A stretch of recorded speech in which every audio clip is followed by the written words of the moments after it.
কণ্ঠস্বর আমি জানতাম তুমি আসবে। বাবার ভুল হয়ে গেলে সে তোমাকে বলবে যাও ধৈর্যটি মঙ্গল আমার মাকে নিয়ে এসো। আর তুমি তো কমলের ছেলে, আমি তো তোমাকে জানি ধৈর্যটি মঙ্গল, আমি তো তোমাকে।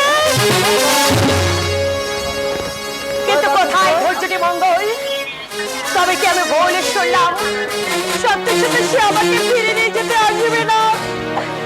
পাষাণের হৃদয় বাবার ভুল কি কোনোদিন ভাঙবে না? আবার তুমি কাঁদছো বহেন? না কাঁদলে আমি যে থাকতে পারি না সোজা ভাই। কিন্তু জাহাপনা যে পাগল হয়ে যাবেন বহেন। তিনি ভাইজান তোমাকে সঙ্গে নিয়েছেন, সেদিনে প্রবেশ করার সঙ্গে সঙ্গে উনি যেন বোবা হয়ে গেছেন। খোদার কসম, সেই দিন থেকে তিনি ভালো করে খাননি, কারো সঙ্গে কথা বলেননি, দরবারে আসা তো দূরের কথা, খাস মঞ্জিল থেকে বের হননি। হয়তো অসুস্থ হয়ে পড়বেন বহিন। এখন কত রাত, তামাম দুনিয়া ঘুমোচ্ছে, মগর জেগে আছেন নবাব মুর্শিদ কোলে খাঁ। তার শয়ন কক্ষে অস্থির ভাবে পায়চারি করছে। তুমি আমার একটা অনুরোধ রাখো বহিন, মেহরবানি করে তুমি ঘুমাও। ঘুম যে আসছে না সোজা ভাই, আসছে না বহিন। চোখের জল মুছে মনকে সান্ত্বনা দিয়ে যখনই চোখ বুঝি অমনি অমনি ছবির মতো ভেসে ওঠে মায়ের মুখ। সে মুখে কত ব্যথার ছায়া, অসহায় বাবার চোখে যেন সমুদ্রের তুফান। আর আমার জীবনের শব্দ পুরুষ ধৈর্যটি মঙ্গলের সেই দুটো হাত, যে হাত দুটো জোর করে সাদের কাতর কণ্ঠে বলেছিল আমাকে তুমি ক্ষমা করো। চুপ করো বহিন, তুমি চুপ করো। তোমাকে সান্ত্বনা দেবার মতো বেয়াদব আমি নই। ভাইজান হিসাবে একটা কথা বলবো। বলুন ভাই। মহামান্য জাহাপনা তো তোমার কোনো ক্ষতি, তোমার কোনো অসুবিধায় রাখেননি। তোমাকে তোমাকে পৃথক থাকবার জন্য দেবী মহল বানিয়ে দিয়েছেন।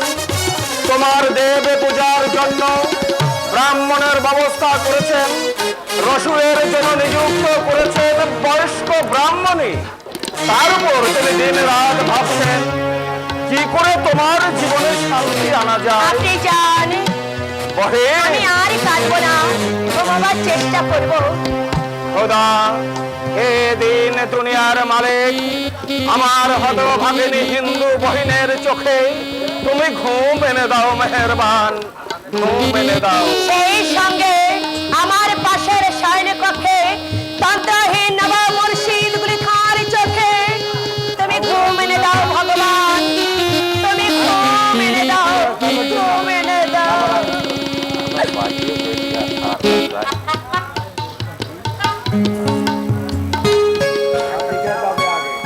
তারপর জিন্নাত, তারপরে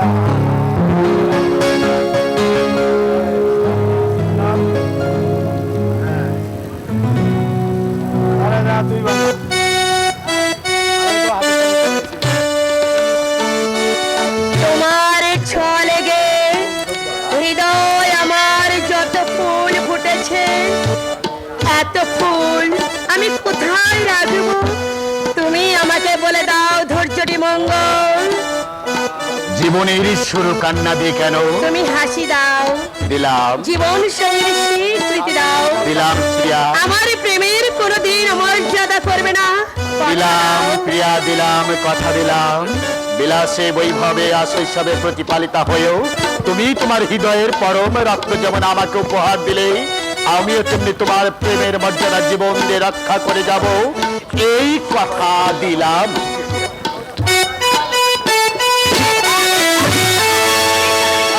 তোমার প্রেম মিথ্যা, তুমি আমাকে ঠকিয়েছো, তুমি আমার সঙ্গে খেলা করেছো। না হলে সেদিন সকালে যখন আমাকে পতিতা বলে উপহাস করলে, সেদিন কেন তুমি তোমার জীবন সঙ্গীকে স্বীকৃতি দিলে না? বীরের মতো কাপুরুষের মতো স্বার্থপরের মতো কেন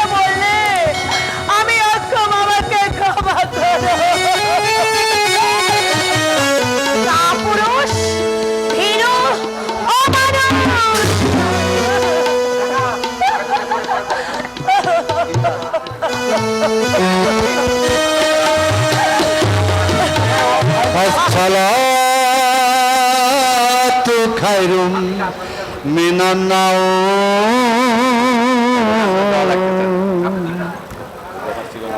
আর একটা রাত্রি ভোর হয়ে গেল, কিন্তু হতভাগের দেবীর জীবনে রাত্রি কোনদিন কি ভোর হবে, কোনদিন কি ভোর হবে।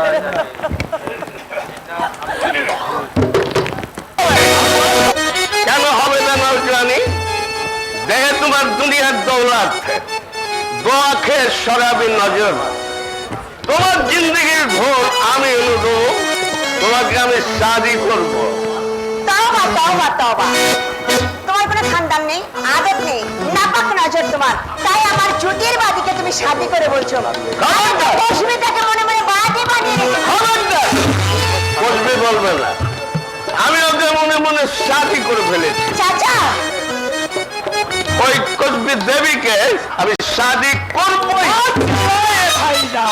খামোশ বেতন নিচ্ছে। কে তোমার ভাইয়া? কোন সাহসে তুমি আমাকে ভাইয়া বলো না? জি, আপনি তো ভাইয়া বলতে বলেছিলেন। সেই জমানা বদল হোক না বেতন তখন আমি ছিলাম আদি ভাই কা ভাই সাদি ভাই, মগর আমি হাম কম নবাব মুর্শিদ কুলি কা ভাই জনাব খুরশিদ কুলি কা। আপনারা কেউ হাসবেন না, কেন বলো তো আমি? এদিকে আসবেন না, ওদিকে যান। দিল দিয়ে আমার কথাগুলো শুনুন। জাহাপনা তবিয়ত ঠিক নেই। কেন কি জানেন না? দেবী বহিনকে রাজা উদাহরণ ফিরে দেওয়ার পর থেকে জাহাপনা ভালো করে খাননি, তার জন্য ঘুমাননি, কথা বলেননি। তার জন্য কি আমরা নেই? তিনি খাননি, ঘুমাননি, কথা বলেননি বলে আমরাও খাবো না, ঘুমাবো না, কথা বলবো না, এই বলতে চাও? আমরা তার ভয়ে মূর্ছে যাব। আপনি শরাব পান করছেন? আর করছি। দুরোজবাদ বাইরে নাচাবো, নাচ মহলে শুরু করবো জনে কি খেল। আমরা শুনলে আমার তোমার জন্যই নবাব ধীরে ধীরে কাফের হয়ে যাচ্ছে। তোমার মন্ত্রণাতেই দেবী দেবী হয়ে আছে এই খানদানি মঞ্জিল চেয়ে জনাব, না না, নানি মরতে খা। দেবীর সঙ্গে সুজা সাহেবের আসলাই তো। তারপরে সুজার ব্যবস্থাকে বদল করো। জান্নাত তুমি শত অসহায়কে মনে করেছো, ও কত অসহায় নয়, কারণ সে যেহেতু জিন্নাতুন নিসার নজর, আর ও সুজা দিনে পিছু পিছু ঘুরছে, ঘুরবে।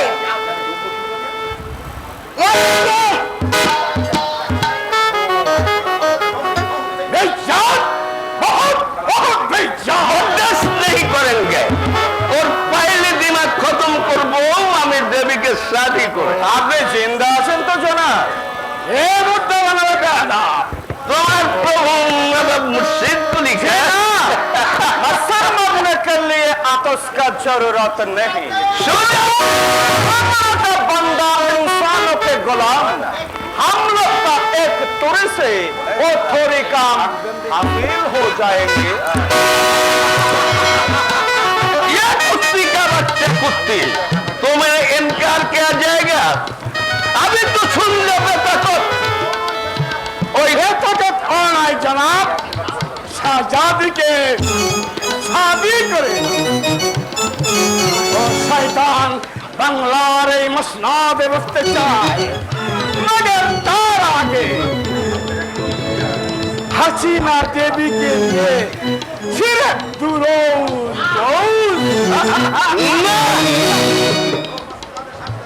ও মসনদের হকদার আমি হব বাংলার আখেরি নবাব। তার আগে সুরত আলী দেবীকে আমি জরুর বেগম বানিয়ে জেল সেতুনে জেলে দেব, মৌজ কি হাজারো বাতি।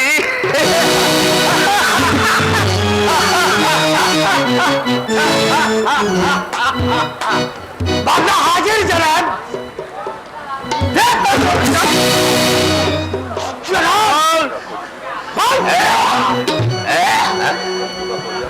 পূজার সঙ্গে কলবি দেবী রাস্তায় চলছে। আজাদিকে তুই কেন বলিস নে? কেন তুই আমাদের কোনো খবর আমাকে রাখিস না রে?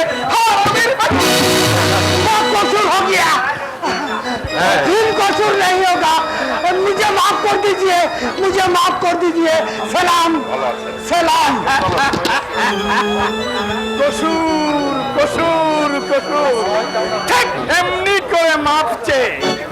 তুমি আমাকে সালাম করলে আমি তো তোমাকে মাফ করবো না। সুজাউদ্দিন মগর হাজি মোল্লা সাহেব আমার সহায়, তারপর তোমার নয়া দুশ্মন বানিয়ে দিলাম ওই সাদি খাকে।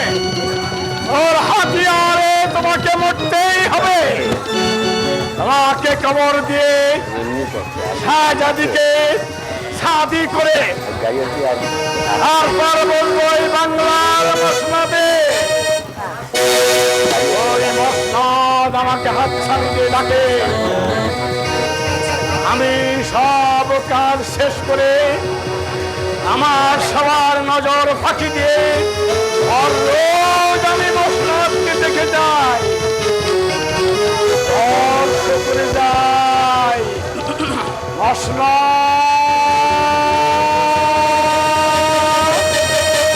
বাংলার মশলা। তুমি কি আমায় ভালোবাসো? আই বুঝি আমাকে কাছে ডাকে।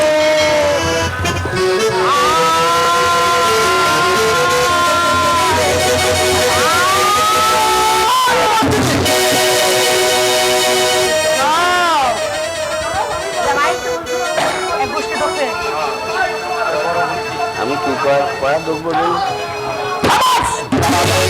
মোহাম্মদ জান, আমার চাবক, আমার চাবক মোহাম্মদ জান, আমার চাবক।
আমি সব শুনেছি, তোমাদের কোনো কসুর নেই। তবে কে কসুর করলো? হযরত বেয়াদব কাফের সুজাউদ্দিন। না, আমি কোনো কসুর করিনি। দেবীকে শাদি করব বলে খুরশিদকে তুমি ইনকার করো, সেই জন্যই আমি অপরাধী, সেই আমার কসুর। বহুত বহুত কসুর, বুঝার কি কসুর? এই কসুরের শাস্তি আজ তোমাকে নিতেই হবে। কোনো কথা নয়, কোনো কথা নয় ঘিন্নার। আমি মুসলমান, শরীয়তের আইনে তো আমাকে কেউ বাধা দিবি না, আর বাধা দিলে আমি তা মানব না। মোহাম্মদ জান, হুকুম করুন যারা পাকড়াইয়ে যাবো। কাকে মারবে? কে অপরাধী? এখনো তুমি বুঝতে পারোনি। অপরাধী, অপরাধী তোমার সামনে। ভয় ভয় ভয়, এরা সবাই ভয় পেয়েছে। জিন্নাতের মুখখানা কালো, খুরশিদের নেশার ছোট, আলিমুদ্দিন ডান হাত পাথর মোতাবেক শক্ত হয়ে আছে। অথচ ভালো করেছে দেখুন হযরতে আলম, এই বদতমিজ সুজাউদ্দিনের দিলে ভয়ের কোনো চিহ্ন নেই। মোহাম্মদ জান, না ওকে নয় বেনজর, ওকে নয়। চাবুক মারো সবচেয়ে কসুর আলাপ প্রজাকের কীট নবাব মুর্শিদ কুলি শরীরে শিউরে ওঠা, সব চোখে বিস্ময়ের জিজ্ঞাসা। কি কসুর? কেন কসুর? আর কবে কসুর করেছে? আমি সুবে বাংলার নবাব জিন্দা পীর, এই নবাব মুর্শিদ কুলি খা। কে সাক্ষী, কে বিচারক? শুনবেন, আপনারা সবাই শুনবেন আমার মুখে। বিচারক আমি, সাক্ষী আমি, অপরাধী আমি, অপরাধ আমার। আজ আমি দিন দুনিয়ার মালিকের নামাজ পড়তে পারবে খেয়াল থাকতে দেয়নি দেবীর দুনিয়া, কখন যে রাত ভোর হয়ে গেছে জানতে দেয়নি দেবীর দুটি খোয়াব। তাই দিনের কৈফিয়ত চাবুকের পর চাবুক হয়ে পড়েছে আমার পিঠে। তাই খোদাকে ভুলে আমি আমি শুধু তারই পানি চেয়েছিলাম। মোহাম্মদ জান, জনাব, চাবুক মারো মোহাম্মদ। আমাকে আমাকে মাফ করুন জনাব, আমি পারবো না। মোহাম্মদ জান, চাবুক মারো আমার পিছে।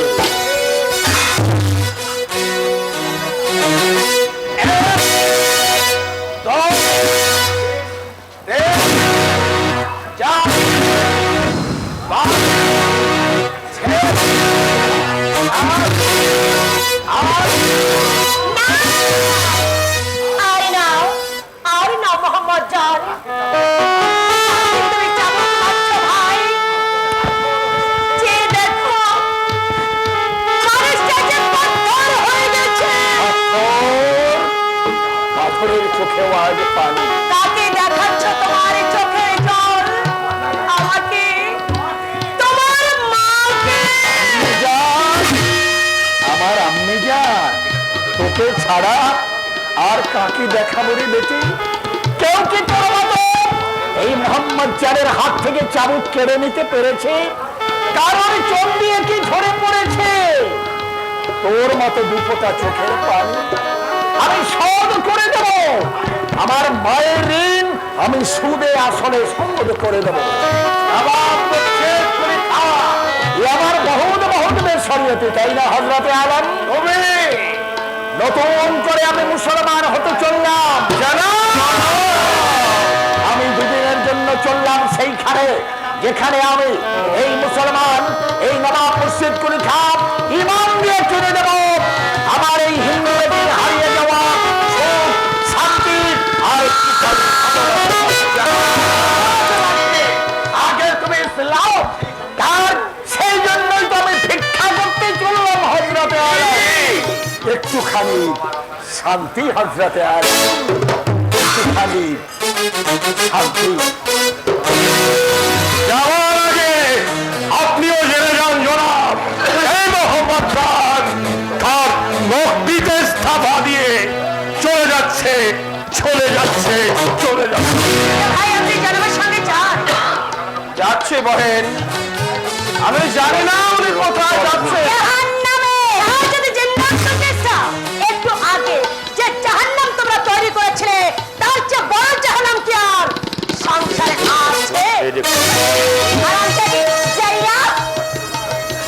এই শেষবার যাবে, এরপর আর নয়।